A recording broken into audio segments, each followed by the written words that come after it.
A'udhu billahi minash shaitanir rajeem. Bismillahir rahmanir rahim. Some of you might be thinking, what is IBERR? I-B-E-R-R. What does it stand for? It stands for International Board for Education, Research and Resources. It's a mouthful, but it's an organization that grew out of the 1977 International Islamic Education Conference, which was held in Makkah Mukarramah. Expert Islamic education scholars from throughout the world were invited to this conference, and as some of you will know, it actually was a groundbreaking event when a number of countries like Pakistan, Uganda, Malaysia, they developed the international Islamic universities. But several other international conferences followed, in which the focus of attention went from establishing universities and higher education to looking at schooling, younger age group of Muslim children, the education of future generations. And in 1996, when the 6th annual conference was being held in South Africa in Cape Town, the Muslim teachers from within the South African schools said, we don't want any more theory or psychology or intellectual presentations of papers, although they're very valuable, but we need to look at what we as teachers are doing with 5-year-olds and 6-year-olds and 7-year-olds and 8-year-olds. I'm teaching, some teachers said, English. How do I Islamize that? I am teaching PE, physical education. How do I Islamize that? These are questions that they address, and as a direct result of that, in 1996, IBERR grew. Really, it's a product of that historic event in 1977. And those present in Cape Town asked Brother Yusuf Islam to take the lead, and he kindly accepted the challenge, and we established what we now called IBERR. Brother Yusuf Islam is the chairman of trustees, and there are 3 trustees of IBERR. One from UK, Brother Yusuf, one from South Africa, Mawla Ali Adam, and one from the United States, Sheikh Abdullah Idris.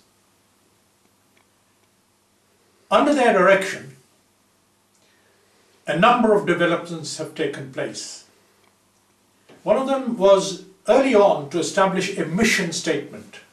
What should we really call ourselves? And this is the mission statement.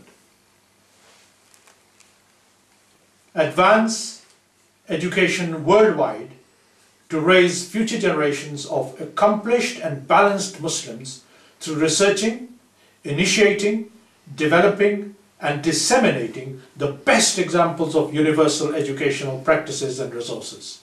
That's the mission statement. We all know that in different parts of the world, Muslim schools were established by pioneers like Maulana Ali Adam in South Africa, Brother Yusuf Islam in the UK, and many people like Sheikh Abdullah Idris in the United States. Muslim schools in the West, English medium Muslim schools, began to flourish. And there came a point where Muslim schools in each of these countries decided that we must share good practice. We must come to a point where we mustn't reinvent the wheel. We share good practice and actually help each other develop the best possible ways of teaching and helping our children to learn. And therefore, in South Africa, for instance, the Association of Muslim Schools began. And Maulana Ali Adam and his brothers in the association came to UK, and we were then persuaded in the UK to establish a similar Association of Muslim Schools for UK. This is the organizational pattern behind the structure of IBR. What exactly have we done since we established ourselves? One of the first things that we did was to look at how each of the subjects that are taught in the national curriculum of South Africa and see how that can be Islamized with the help of the teachers, with the help of the scholars. And there are these 17 booklets that developed as a direct result of that. And each of these 17 workshops during 1996 established some ground rules and with their best perspectives looked at how the Islamic perspective to each of their subjects and even teacher training and youth work can be developed.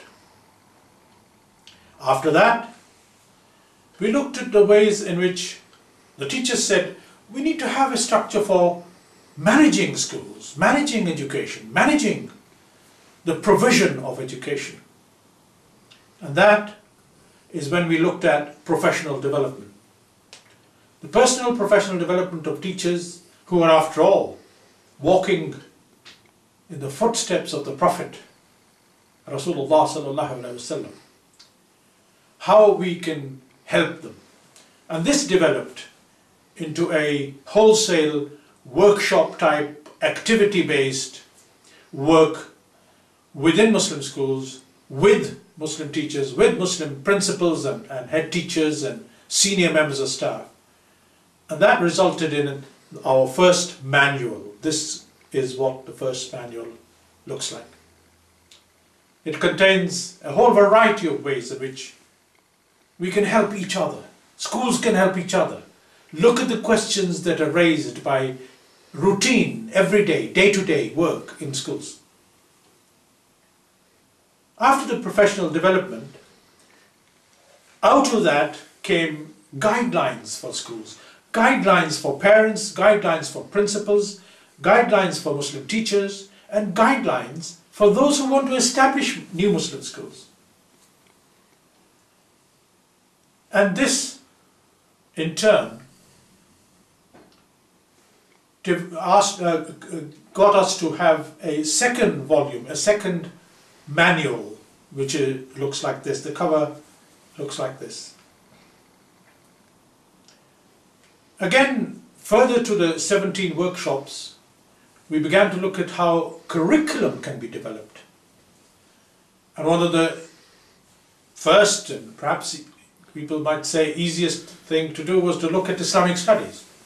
And scholars, under the guidance of Maulana Ali Adam, looked at developing Islamic studies from all the schools of thoughts and so on.